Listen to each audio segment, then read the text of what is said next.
Welcome to the pepper cooking ചാനലിലേക്ക് എല്ലാവർക്കും സ്വാഗതം. ഇന്ന് നമ്മൾ ചെയ്യാൻ പോകുന്നത് ഒരു സ്ട്രീറ്റ് ഫുഡാണ്. സ്ട്രീറ്റ് ഫുഡ് എന്ന് പറഞ്ഞാൽ നോർത്ത് ഇന്ത്യൻ ഡിഷാണ് വടാപ്പാവ്. അപ്പോൾ വടാപ്പാവ് നോർത്ത് ഇന്ത്യൻ സ്റ്റൈലിലല്ല നമ്മൾ ചെയ്യുന്നത്, നമ്മുടേതാകുന്ന സ്റ്റൈലിൽ നമ്മളൊന്ന് ചെയ്തെടുക്കുന്നു. അപ്പോൾ ഒന്ന് ചെയ്ത് നോക്കിയാലോ. അപ്പോൾ ഇതിലേക്ക് വേണ്ട സാധനങ്ങൾ എന്തൊക്കെയാണെന്നും അതെങ്ങനെയാണ് ചെയ്യുന്നതെന്നും നമുക്ക് സ്റ്റെപ്പായിട്ട് വീഡിയോയിൽ കാണാം. ആദ്യം തന്നെ നമുക്ക് ഒരു കഷ്ണം ഇഞ്ചിയും ഒരു 5-6 അല്ലി വെളുത്തുള്ളിയും അതുപോലെ തന്നെ ഒരു 6 പച്ചമുളകും കൂടെ നമുക്ക് ആദ്യം ഒന്ന് ചതച്ചെടുക്കണം. ഇച്ചിരി അരഞ്ഞു പോയാലും കുഴപ്പമൊന്നുമില്ല, നമുക്കൊന്ന് ചതച്ചെടുത്തിട്ട് വരാം. നമ്മുടെ വടാപ്പാവ് ഉണ്ടാക്കുന്നതിനായിട്ട് ഞാനിവിടെ 4 ബണ്ണാണ് എടുത്ത് വെച്ചിട്ടുള്ളത്. ഇച്ചിരി വലിപ്പമുള്ള ബണ്ണാണേലും കുഴപ്പമില്ല, നമുക്കിവിടെ ഇതേ കിട്ടത്തുള്ളൂ. കൂടാതെ ഒരിടത്തര സവോള നന്നായിട്ട് ചോപ്പ് ചെയ്ത് എടുക്കണം. അതുപോലെ തന്നെ ഒരു ചെറിയ തക്കാളി ചോപ്പ് ചെയ്തത്. പിന്നെ ഇതിന് പ്രധാനമായിട്ടും വേണ്ടത് ഉരുളൻകിഴങ്ങ് വേവിച്ച് വെച്ചിരിക്കുന്നതാണ്. ഇത് നമുക്കിനി തൊലിയൊക്കെ റിമൂവ് ചെയ്ത് നന്നായിട്ട് ഒന്ന് പൊടിച്ചെടുക്കണം. കൂടാതെ നമുക്കിതിലേക്ക് ചീസ് ആവശ്യമുണ്ട്, അതുപോലെ തന്നെ ഉപ്പില്ലാത്ത വെണ്ണ. ഇനി നമുക്ക് വേറെയും കുറച്ച് ഇൻഗ്രീഡിയൻസ് വേണം, അതൊക്കെ നമുക്ക് വഴിയെ ചേർക്കുമ്പോൾ കാണിച്ചു തരാം. നമ്മുടെ ഉരുളൻകിഴങ്ങ് ഒട്ടും കട്ടയില്ലാതെ ഞാൻ പൊടിച്ചെടുത്തിട്ടുണ്ട്. അപ്പോൾ നന്നായിട്ട് കിഴങ്ങ് വേവിച്ചെടുക്കണം, എന്നാൽ മാത്രമേ നമുക്കത് ചൂടാറുന്നതിന് മുമ്പ് തന്നെ നമുക്കിതുപോലെ പൊടിച്ചെടുക്കുകയും വേണം. നമുക്ക് നമ്മുടെ ഈ ബണ്ണ് ഒന്ന് മുറിച്ചെടുക്കാന്ന് വെച്ചാൽ വിട്ടു പോകരുത്, ഒന്ന് തുറന്നെടുക്കാവുന്ന പരുവം. ഇതുപോലെ ആകാവുള്ളൂ, വിട്ടു പോകരുത്. ഇതുപോലെ നമുക്ക് 4 ബണ്ണും ഒന്ന് ചെയ്തെടുക്കാം.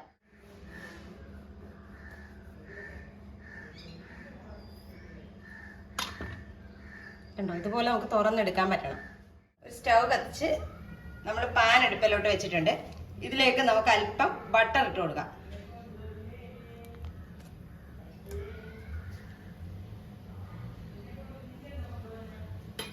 ബട്ടർ ഒന്ന് ഉരുകി വന്നോട്ടെ. അതോടെ അല്പം സൺഫ്ലവർ ഓയിലൂടെ ചേർക്കാം. 1 ടേബിൾ സ്പൂൺ സൺഫ്ലവർ ഓയിൽ.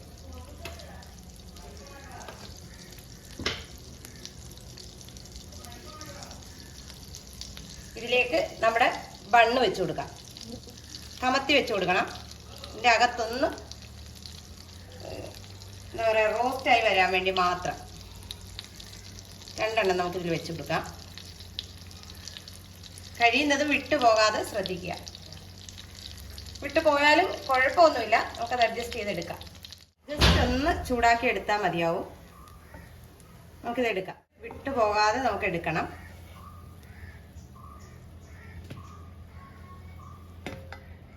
അടുത്തത് നമുക്കിതുപോലെ ഒന്ന് ചൂടാക്കി എടുക്കാം.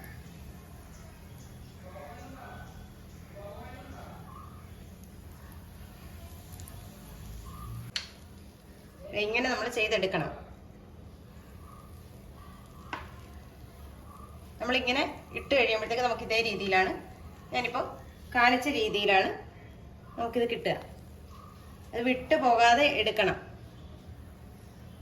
ഇനി വിട്ടു പോയാലും നേരത്തെ പറഞ്ഞാണെങ്കിൽ കുഴപ്പമൊന്നുമില്ല, നമ്മൾ ഇത് വേറൊരു മാവിലൊക്കെ മുക്കി പൊരിക്കുന്നതുകൊണ്ട് വലിയ പ്രശ്നങ്ങളൊന്നും ഉണ്ടാവത്തില്ല. ഇനി വിട്ടുപോയി കഴിയുന്നതും വിട്ടുപോകാതെ എടുക്കാൻ നോക്കുക. അഥവാ ഇനി വിട്ടുപോയാൽ കുഴപ്പമൊന്നുമില്ല.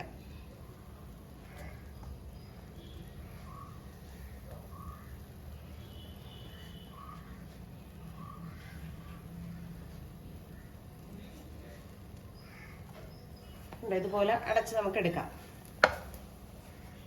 ഇനി ഇതിലേക്ക് ഒരു സ്വല്പം ബട്ടർ കൂടെ നമ്മൾ ഇട്ട് കൊടുക്കും, അതായത് നമ്മുടെ മസാല ഒന്ന് തയ്യാറാക്കി എടുക്കാൻ വേണ്ടിയിട്ട്.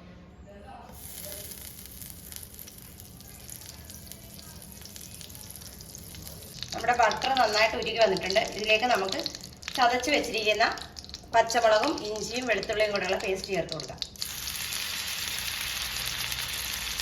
അതൊരു 1.5 ടീസ്പൂണോളം ചേർത്ത് കൊടുത്തിട്ടുണ്ട്. നല്ലോണം സോട്ടാകുമൊന്നും വേണ്ട, അതിന് മുന്നേ തന്നെ നമുക്ക് നമ്മുടെ സവോള ചേർത്ത് കൊടുക്കാം. ചെറുതായിട്ട് ചോപ്പ് ചെയ്തെടുക്കണം, എന്നിട്ട് ചേർത്ത് കൊടുക്കണം.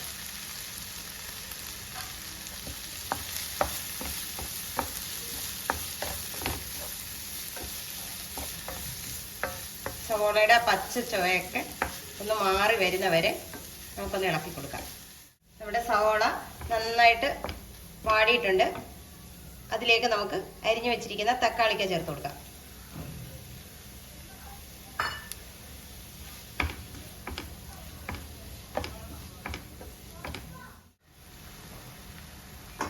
നമുക്കിത് ഇടക്കിടക്കൊന്ന് ഇളക്കി കൊടുക്കണം.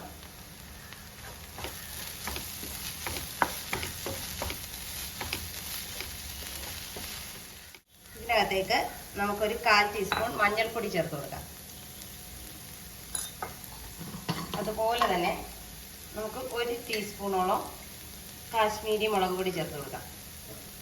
ഒരു പേരിനും നിറത്തിനും വേണ്ടി മാത്രം. ഈ പൊടിയുടെ എല്ലാം പച്ചച്ചുവ ഒന്ന് മാറുന്നവരെ നമുക്കൊന്ന് ഇളക്കി കൊടുക്കാം. എല്ലാത്തിൻ്റെയും റോ ടേസ്റ്റ് ഒന്ന് മാറി കിട്ടണം. നമ്മൾ എന്തൊക്കെ സാധനം ഇതിനകത്ത് ചേർക്കാം അതിൻ്റെ എല്ലാം. ഈ ടൈമിൽ വേണമെങ്കിൽ നിങ്ങൾക്ക് മല്ലിയില കൂടെ ചേർത്ത് കൊടുക്കാം. പക്ഷെ നമ്മൾ മല്ലിയില ചേർക്കുന്നില്ല. ഇവിടെ ആർക്കും തന്നെ മല്ലിയിലയുടെ ടേസ്റ്റ് ഇഷ്ടമില്ല. അതിനകത്തേക്ക് നമുക്ക് ഒരു നുള്ള് ഒറിഗാനോ ഉണ്ടെങ്കിൽ മാത്രം ചേർത്ത് കൊടുത്താൽ മതി. ഈ പേരിന് വേണ്ടി മാത്രം. അതിനകത്തേക്ക് ഒരു 3/4 ടീസ്പൂൺ നമ്മുടെ ഗരം മസാലപ്പൊടി.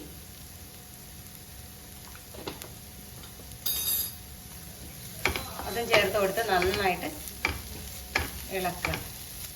ഇളക്കുന്നതിനോടൊപ്പം തന്നെ നമുക്ക് ഇതിനകത്തേക്ക് ഉരുളൻകിഴങ്ങ് വേവിച്ച് വെച്ചതും കൂടെ ചേർത്ത് കൊടുക്കാം.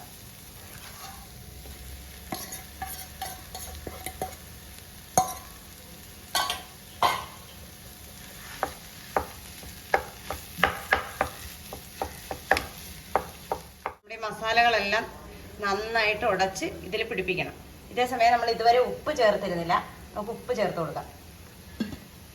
ഉരുളൻകിഴങ്ങ് ചേർത്തതിന് ശേഷമേ നമ്മൾ ഉപ്പ് ചേർക്കാവുള്ളൂ. കാരണം ഉരുളൻകിഴങ്ങ് ഉപ്പിടാതെ വേവിച്ചതാണ്.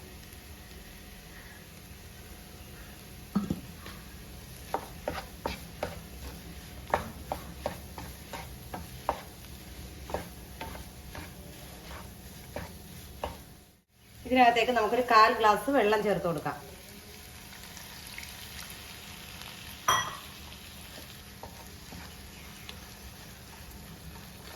ഇതെല്ലാം കൂടെ ഒന്ന് നന്നായിട്ട് യോജിച്ച് കിട്ടുന്നതിന് വേണ്ടിയിട്ടാണ് നമ്മൾ വെള്ളം ചേർത്ത് കൊടുത്തത്.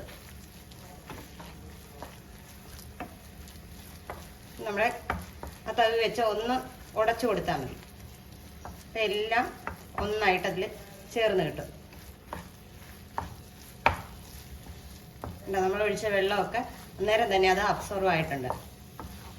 നമുക്ക് ഒന്നുകൂടെ ഒന്ന് ഡ്രൈ ആക്കി എടുക്കണം.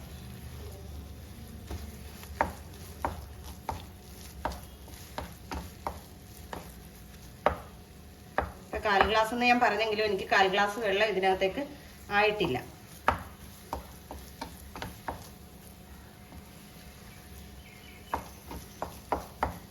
അപ്പോൾ 1/4 ഗ്ലാസ്സിൽ താഴെ മാത്രമേ വെള്ളം ചേർക്കാവൂ.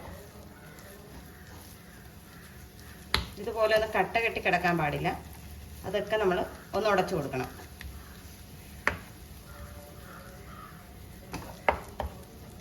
ഈ സമയം നമ്മുടെ ഈ ഗ്രേവിയിൽ ഉപ്പുണ്ടാന്നൊക്കെ ചെക്ക് ചെയ്യണം. ഇല്ലെങ്കിൽ ചേർത്ത് കൊടുക്കാവുന്നതാണ്.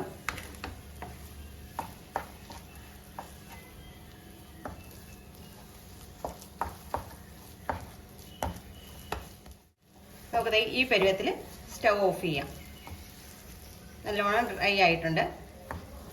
അപ്പോൾ ഇനി ഇതൊന്ന് തണുത്ത് വരട്ടെ. അതുവരെ നമുക്കൊന്ന് വെയിറ്റ് ചെയ്യണം.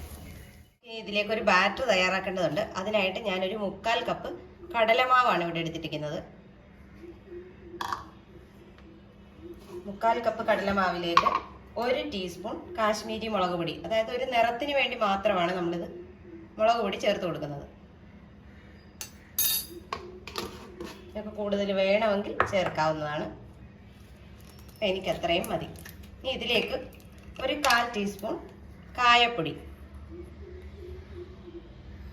1/4 ടീസ്പൂണോളം കായപ്പൊടി. ഇനി നമുക്ക് വേണ്ടത് ഇതിലേക്ക് ഉപ്പാണ്. അതായത് ബാറ്ററിന് ആവശ്യമായ ഉപ്പ് ചേർത്ത് കൊടുക്കുക. നമുക്കിതെല്ലാം കൂടെ ഒന്ന് മിക്സ് ചെയ്ത് കൊടുക്കാം.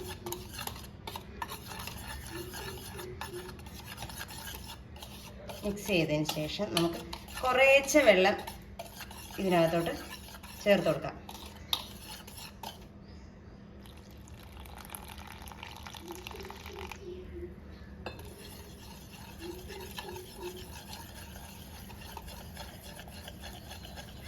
കട്ട കെട്ടാതെ നന്നായിട്ട് ഇളക്കിയെടുക്കുക.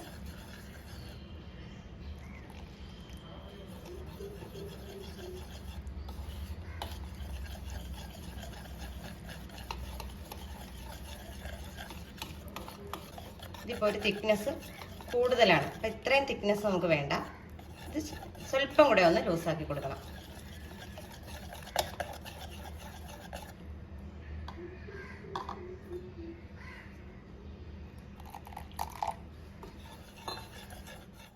അപ്പം നമുക്ക് ഈ ലൂസ് മതിയാവും നമ്മുടെ ബാറ്ററിന്. ഇനി നമുക്ക് ഒരു ചീനച്ചട്ടി അടുപ്പിൽ വെക്കാം. ചീനച്ചട്ടി അടുപ്പിലോട്ട് വെച്ചിട്ടുണ്ട്. ഇതിലേക്ക് വറുക്കാൻ ആവശ്യമായ ഓയിൽ ഒഴിച്ചു കൊടുക്കാം. ഞാനിപ്പോൾ ഇവിടെ സൺഫ്ലവർ ഓയിലാണ് ഇത് ചെയ്തെടുക്കുന്നത്. ഓയിലാണ് ഇതിന് നല്ലത്. എണ്ണ ചൂടായി വരുന്ന സമയം കൊണ്ട് നമ്മൾ ആദ്യം പൊരിച്ചെടുത്തിരുന്ന ബ്രെഡില്ലേ, അതിലേക്ക് നമുക്ക് കിഴങ്ങിൻ്റെ കൂട്ട് വെച്ച് കൊടുക്കാം.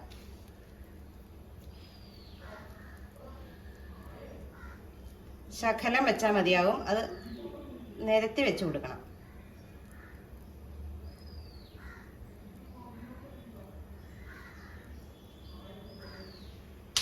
ഇത്രയും വെച്ചിട്ട് ഇതിൻ്റെ പുറത്തേക്ക് നമ്മുടെ ഒരു ചീസ് എടുത്ത്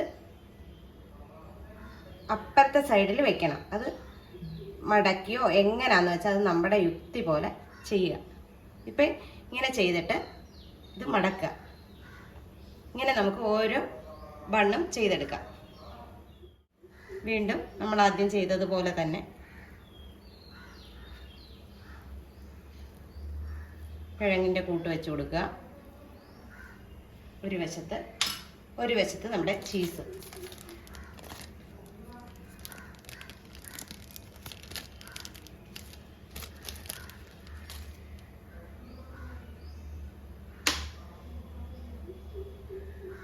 കോണായിട്ട് മടക്കിയോ എങ്ങനെ വേണേലും നമുക്ക് വെക്കാം. വിട്ടു പോകരുത്. ചെറുതായിട്ടൊന്ന് പ്രസ് ചെയ്ത് മാറ്റി വയ്ക്കും. പിന്നെ വടാപ്പാവിന് വേണ്ടതെല്ലാം നമ്മൾ നിറച്ച് വെച്ചിട്ടുണ്ട്. ഇനി നമുക്കിതൊരു ബാറ്ററിൽ മുക്കി പൊരിച്ചെടുക്കണം. അപ്പോൾ നമുക്കിതിനായിട്ട് ബാറ്റർ എടുത്ത് വെച്ചിട്ടുണ്ട്. നമുക്കിതിലേക്ക് ഓരോന്ന് എടുത്ത് മുക്കി എണ്ണയിലേക്കിടാം.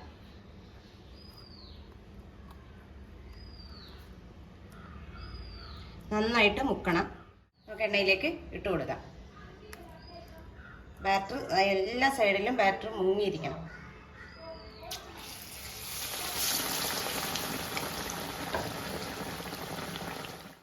തിരിച്ചിട്ടിട്ടുണ്ട്. തിരിച്ച് മറിച്ചിട്ട് നമുക്കിതൊന്ന് എത്തിച്ചെടുക്കാം. ഇതിനകത്ത് വേണ്ട സാധനങ്ങളൊന്നും വേകാനില്ല, എല്ലാം വേണ്ട സാധനങ്ങൾ തന്നെയാണ്. നമുക്ക് ആ മാവൊന്ന് വെന്ത് കിട്ടണം, അത്ര മാത്രം. അതുപോലെ നമുക്ക് എല്ലാം വറുത്ത് കോരിയെടുക്കാം. കണ്ടോ, എത്ര സിമ്പിളായിട്ടാണ് നമ്മൾ പെട്ടെന്ന് തന്നെ പൊരിച്ചെടുത്തിട്ടുണ്ട്. അപ്പോൾ ഇതെല്ലാവരും ഒന്ന് ട്രൈ ചെയ്ത് നോക്കണം കേട്ടോ. നമ്മുടെ വടാപ്പാവ് ഇവിടെ റെഡി ആയിട്ടുണ്ട്. അപ്പോൾ ഇത് നല്ല ടൊമാറ്റോ കെച്ചപ്പിൻ്റെ കൂടെയോ ഇല്ലെങ്കിൽ ഇച്ചിരി മല്ലിയിലയുടെ ചമ്മന്തിയുടെ കൂടെയോ പുതിന ചട്നിയുടെ കൂടെയോ ഒക്കെ കഴിക്കാൻ നല്ല ഒരു സ്നാക്കാണ്. ഇത് ട്രൈ ചെയ്ത് നോക്കൂ. വീഡിയോ ഇഷ്ടമായ ലൈക്ക് ചെയ്യാനും ഷെയർ ചെയ്യാനും കമൻറ്റ് ചെയ്യാനും മറന്നു പോകരുത്. നല്ലൊരു വീഡിയോ ആയിട്ട് കാണുന്നവരെ ടാറ്റാ, ബൈ ബൈ.